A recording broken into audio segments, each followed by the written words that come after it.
이번 시간에는 클래스와 인스턴스 그리고 객체라고 하는 이 주제에 대해서 알아보겠습니다. 자, 여기에서 이 객체라고 하는 건 우리가 이전에 오랫동안 얘기했던 주제죠. 오브젝트입니다. 영어로는. 그 다음에 이번 시간의 주인공은 바로 클래스 그리고 인스턴스라고 하는 겁니다. 클래스, 인스턴스입니다. 그래서 이 객체라고 하는 것은 우리가 객체를 프로그래밍 쪽으로 만들기 위해서는 바로 이 클래스와 인스턴스라는 걸 통해서 우리는 객체를 만들고 객체 지향 프로그래밍을 하게 되는데요. 이 클래스와 인스턴스 그리고 객체라고 하는 이 어휘에 대해서는 제가 뒤에서 조금 애매하지만 어쨌든 정리를 좀 해드리도록 하고요. 어쨌든 이번 시간에 우리가 배울 것은 클래스와 인스턴스고, 이 클래스라고 하는 것은 객체를 만들기 위한 일종의 설계도라고 생각하시면 되겠고요. 그리고 인스턴스라고 하는 것은 그 설계도에 따라서 만들어진 구체적인 제품들이라고 생각하시면 될 거고요.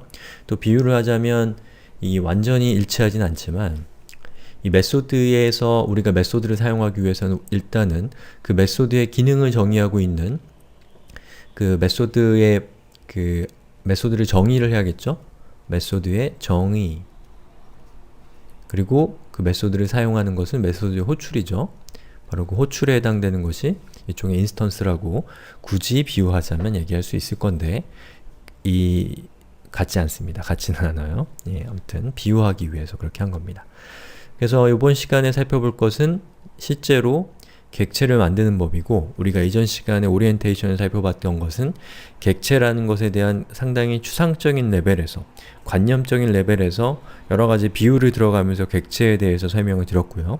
이번 시간에는 이 구체적인 프로그래밍의 언어를 통해서 기술적으로 실제 객체를 만드는 방법에 대한 얘기를 할 것이기 때문에 이번 시간에는 훨씬 더 구체적인 얘기가 나올 겁니다. 그러면 시작해보도록 하죠. 자, 우선 제가 클래스와 인스턴스를 먼저 여러분들께 설명을 드리면 좋긴 하지만 그것보다는 클래스와 인스턴스가 왜 필요한가, 또 이 프로그래밍의 이 역사에서 이러한 개념들이 도출되게 된 이유는 무엇인가, 이런 것들을 설명드리기 위해서 이 클래스와 인스턴스라고 하는 것에 대한 구체적인 얘기는 뒤에서 하도록 하고요. 일단은 이러한 것들이 필요로 하게 된 어떤 여러가지 한계, 또 문제들, 그런 것들에 대해서 먼저 조금 소개를 해드리겠습니다. 제가 준비한 코드를 먼저 보시죠. 자, 여기 있는 이 코드는 아주 간단한 로직이 들어있습니다. 여러분들 보자마자 이게 어떤 결과를 만들지를 아마 가늠하실 수 있을 겁니다. 자, 실행을 해볼게요. 자, 이런 결과가 나오죠? 여러분이 생각한 이유 그대로 이렇게 나왔을 겁니다.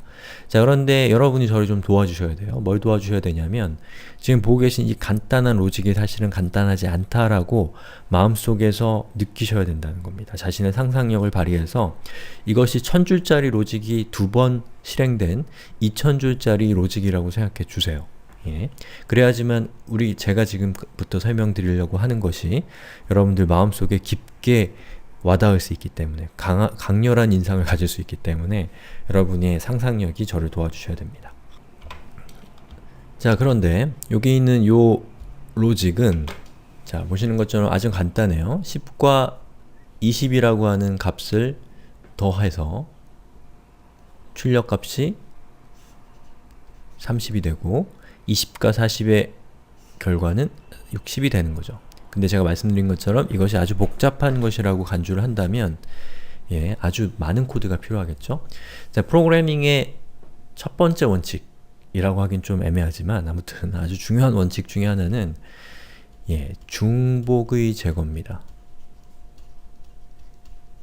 즉, 중복되는 코드가 있다면 그 중복되는 코드는 제거돼야 되는 대상입니다. 그래서 하나의 코드를 가지고 중복되는 작업들을 할 수 있도록 해야지만 재활용성, 유지보수의 편의성, 가독성, 이런 것들이 좋아지게 됩니다. 그렇기 때문에 건강한 코드라면 중복되는 코드가 없어야 된다라는 것이죠. 자, 그럼 여기 있는 이 로직에서 중복되는 것은 무엇일까요?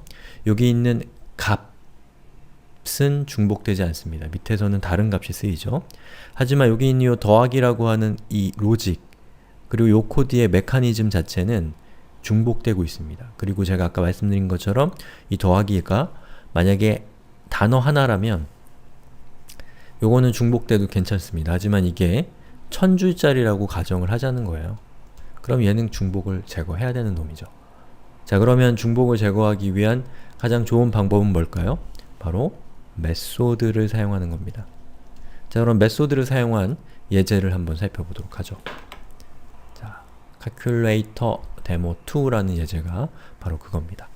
자, 똑같은 결과를 출력합니다. 이전 것과 로직은 똑같은데 중복을 제거했습니다. 자, 요런 것들을 뭐라고 하냐면 리팩토링이라고도 해요.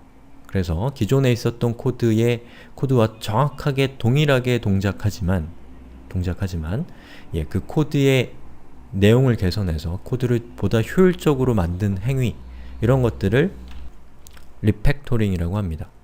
그런데 이 프로그래밍이라고 하는 것은 어쨌든 한 번에 만들어지지 않고 여러 가지 과정을 거쳐서 만들어지기 때문에 자주 리팩토링을 하는 코드가 결국에는 건강한 코드를 갖게 되고, 그 코드가 건강해야지만 어떠한 변화가 있을 때 그 변화에 유연하게 대응할 수 있고, 또 그 코드가 어떤 버그를 만들 확률이 낮아지게 된다라는 것이 바로 리팩토링을 하는 이유라고 할 수가 있습니다.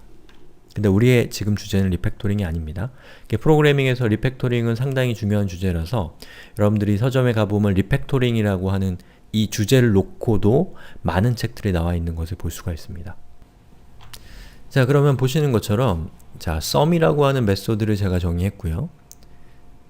이 메소드를 호출할 때 10과 20이라고 하는 값을 입력값으로 주면, 자, 요 10은 left, 20은 right로 들어오죠. 그러면 left는 1로 가고 right는 1로 가서 10과 20을 더한 결과인 30이 system out.println에서 화면에는 30이 출력이 될 겁니다. 자, 이걸 통해서 우리는 어떤 개선을 할 수 있었던 건가요? 예, 이렇게 하니까 이게 1000줄짜리라고 가정하자고 말씀드렸습니다. 자, 만약에 여기 있는 요 sum이라고 하는 것을 다른 로직에다가 갖다 놓을 수도 있겠죠. 쉽게 갖다 놓을 수가 있습니다. 그리고 여기 있는 내용만 바꾸면 이 sum을 사용하고 있는 모든 곳에서 동시다발적인 개선이 일어나기 때문에 유지보수하기가 좋아집니다. 유지보수의 편의성이 높아졌고요. 그리고 연관되어 있는 코드들을 이렇게 묶어놨기 때문에 이 코드를 보는 사람이 금방 어떻게 동작하는 코드인지를 인지할 수 있게 됐기 때문에 가독성이 향상됐다라고 이야기할 수 있습니다. 자, 이렇게 해서 기존의 코드를 개선한 것이고, 우리가 메소드라고 하는 것이 등장하면서 기존에 메소드가 없었을 때와 비교했을 때 굉장히 편리하게 코드를 짤 수 있고 여러가지 장점들을 얻을 수 있다는 사실을 여러분들이 잘 느끼셔야 됩니다. 그리고 이 동영상은 여기까지 할 건데, 다음 동영상에서는 이 메소드라고 하는 것을 우리가 사용하는 과정에서 점점 더 많은 메소드를 사용하겠죠? 많은 변수들이 생기겠고요. 그 과정에서 어떤 문제점들이 생기기 시작하는가 라는 것을 알아보는 동영상이 다음 동영상입니다. 자, 여기까지 이번 동영상을 하겠습니다.